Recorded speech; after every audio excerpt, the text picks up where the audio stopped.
Olá, meninos e meninas! Estamos hoje na nossa biblioteca e hoje nós vamos falar de um livro novo. Vamos ler um trechinho do livro, vamos ler um capítulo de um livro.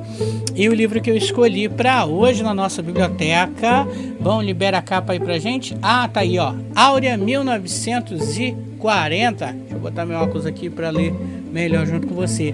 Áurea 1940. Tá liberada aí a capa. Você tá vendo? Hoje nós vamos falar sobre esse livro, mas antes vamos conhecer sobre o que se trata Áurea 1940.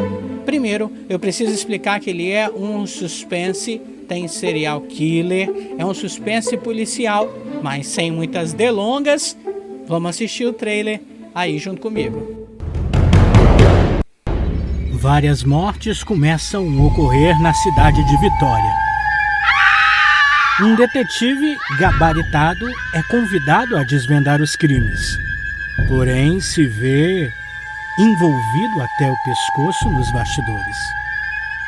Desvio de verba pública, traições e um segredo capaz de resolver todos os problemas, exatamente debaixo do nariz, onde a própria consciência é o mais feroz acusador do culpado. Uma trama empolgante, onde nem tudo que parece ser é. Acompanhe o suspense Áurea 1940, disponível impresso, livro digital e audiobook dramatizado. Já começa se inscrevendo no nosso canal para você ficar por dentro, ativa o sininho das notificações também, sempre quando tiver aqui uma leitura para você acompanhar comigo. Então tá aí, ó, Áurea 1940. Legal, né, esse livro? Ele também vai sair na versão audiobook. Libera a capazinha aí do audiobook pra galera ver. Vai sair na versão audiobook. Tá aí, ó. Áurea 1940. Vamos conhecer então esse livro, já que você assistiu o trailer, agora você está por dentro, sabe do que se trata. Vamos conhecer aqui o índice, olha.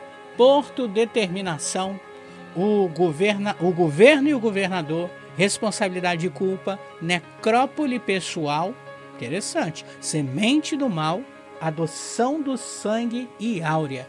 Livro pequeno, deve ter em média 17 a 20 páginas, contando com uns apetrechos que vem de editora, com as informações adicionais, ok? Porto, determinação. Vamos ler o primeiro capítulo junto? Vamos. Você acompanha comigo na tela. Vamos lá. Vitória, capital do Espírito Santo, 1940. No cais do porto, ouve-se um apito anunciando a chegada de mais uma leva, repleto de sonhos e esperanças de diversas pessoas que chegam de uma viagem longa a bordo do VLN, navio brasileiro dedicado a viagens entre a Europa e o Brasil, das empresas náuticas Grijó, sobrenome forte e marcante dos anos 40. Traz consigo imigrantes italianos em busca de oportunidade e uma vida melhor em terras capixabas. Eles não sabem, porém a vida de todos está prestes a mudar. No velho rádio do Vigia do Porto, o jornalista apresenta as principais notícias do momento. Presidente, aí eu vou fazer a voz, logicamente, ao vivo do rádio, né? Presidente Getúlio Vargas assina decreto e inclui salário mínimo no país. O autódromo de Interlagos é inaugurado na cidade de São Paulo. Presidente Getúlio Vargas aprova ampla colaboração militar entre Brasil e Estados Unidos. Era costumeiro o desembarque de produtos de diversos países. Pessoas de diversos lugares, de mais variadas culturas naquele cais. Os homens, trabalhadores braçais, descarregavam todos os dias toneladas de caixas das naus que chegavam, sempre com muito bom humor e ouvindo o som do rádio do Vigia do Porto, que vivia no volume máximo. Seu Antônio, o Toninho, como era chamado pelos colegas de trabalho, já estava ali há quase 56 anos trabalhando de sol a sol naquele porto, na mesma cabine da torre de vigia do porto. Alguns, logicamente, reclamavam disso, mas o administrador do desembarque adorava ouvir não somente as notícias, mas principalmente as músicas que o principal veículo de comunicação, Após bater o cartão, o turno se encerra enquanto alguns trabalhadores chegam para dar continuidade. Afinal, o porto não pode parar. Outros pegam seus equipamentos, objetos pessoais e começam a peregrinação de volta para casa. Alguns são nascidos nessa terra, outros forasteiros com contratos de trabalho temporário em busca de fixar ali residência fixa. E fixar ali residência fixa é redundância, deve ser, né? E outros tantos imigrantes sentados na calçada frente do portão principal de saída e entrada de veículos pesados, parte da logística do porto. Eita, tá gostando da história? Não se esquece de se inscrever no nosso canal aí, hein? Continuando, Walter passa por eles. Ele é um homem alto e forte, por volta dos seus 42 anos de idade. Trabalha no porto já há 7 anos e é grato a Toninho, que o conheceu em uma das praças da cidade, em um dia que acidentalmente derrubou alguns papéis em um esgoto seco na Praça 8, que fica no centro da capital Vitória. Naquele dia, ele estava abaixado tentando a todo custo pegar a pasta que continha papéis importantes e alguns documentos, preocupado com os da casa que havia alugado ali perto do centro. Estava em busca de trabalho. Antônio passa cedo todos os dias, pontualmente às 4h15 da manhã. Tomava seu café na padaria da praça, seguia para 2 ruas à frente, onde era a entrada dos trabalhadores do porto. Trocava de turno com outro vigia, pontualmente às 5 da manhã. Interessante. Nesse dia, estava na padaria tomando seu meio copo de café amargo, quando começou a observar aquele homem imenso, estirado no chão, ora deitado, ora de 4, rosto bem próximo ao chão da praça. Não resistiu à curiosidade e se aproximou. Era Walter. Tentando pegar a pasta com os documentos, Antônio sorriu.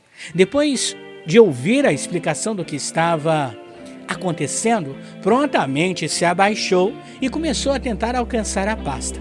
Em poucos segundos percebeu que aquele homem enorme não conseguia alcançar, não seria ele com seus 1,63 m de altura que conseguiria. Bastou apenas Antônio ficar de pé, colocar os dedos na sua boca e, assoviar.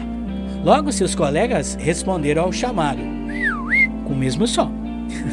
Que não foi isso, provavelmente. Ele acena de longe com a mão direita. Logo chegam 3 homens.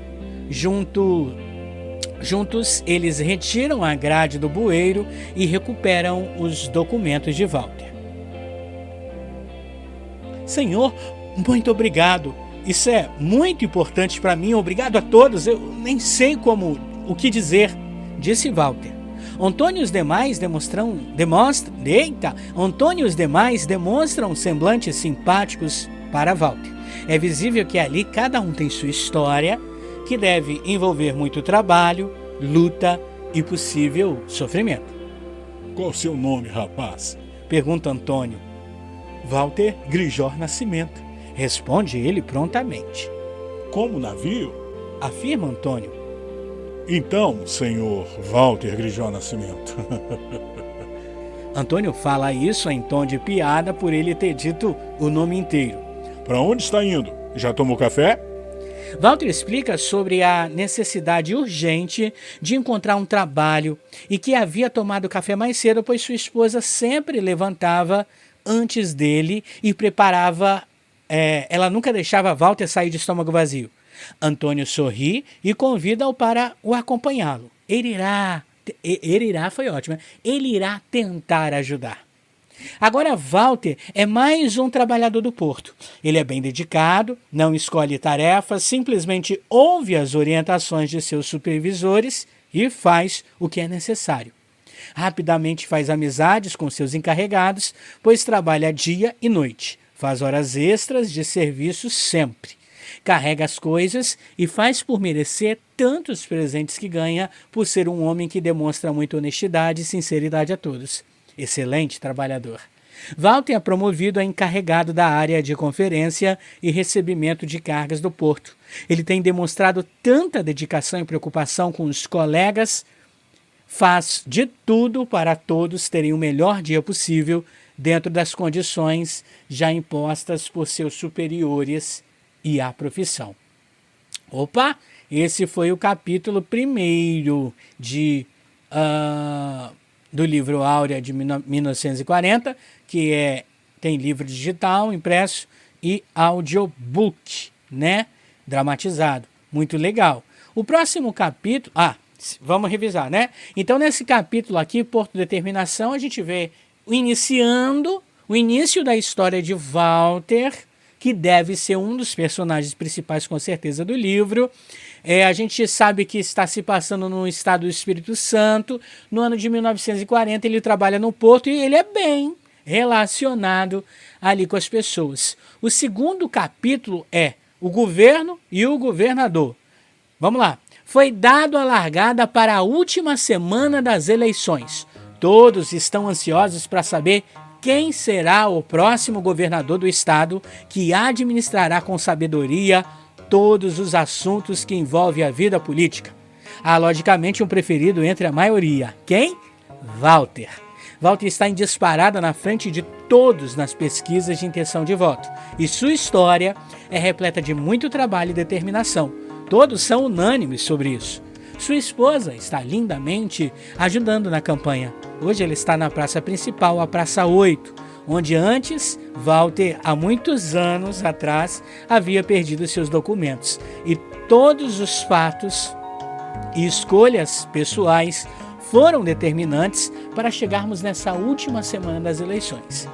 Em um lindo vestido de linho azul, a futura primeira-dama atende a todos. O sol está forte, ela senta-se em um dos bancos da praça. Uma senhora vestida com roupas de frio, mesmo naquele calor, ela usava um gorro, sempre com a mesma sacola. Aproxima-se do banco onde a futura primeira-dama está sentada e, com a voz lapidada pelo tempo de nicotina, amarga, forte, de forma grosseira, olha nos olhos e segura, porque a gente continua no nosso próximo vídeo. E antes eu quero falar que você pode acessar o site, né? Que lá no site publicplay.com.br tem disponível já a reserva do livro Áurea 1940. Cadê aí, ó? Você pode adquirir o livro e o audiobook, ó, reservar o livro e o audiobook já. E aí eu encerro com essa frase: a própria consciência é o mais feroz acusador do culpado.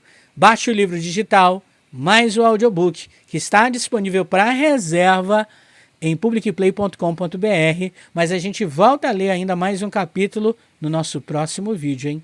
Uau! Áurea 1940. Várias mortes começam a ocorrer na cidade de Vitória. Um detetive gabaritado é convidado a desvendar os crimes, porém se vê envolvido até o pescoço nos bastidores. Desvio de verba pública, traições e um segredo capaz de resolver todos os problemas, exatamente debaixo do nariz, onde a própria consciência é o mais feroz acusador do culpado. Uma trama empolgante, onde nem tudo o que parece ser é. Acompanhe o suspense Áurea 1940, disponível impresso, livro digital e audiobook dramatizado.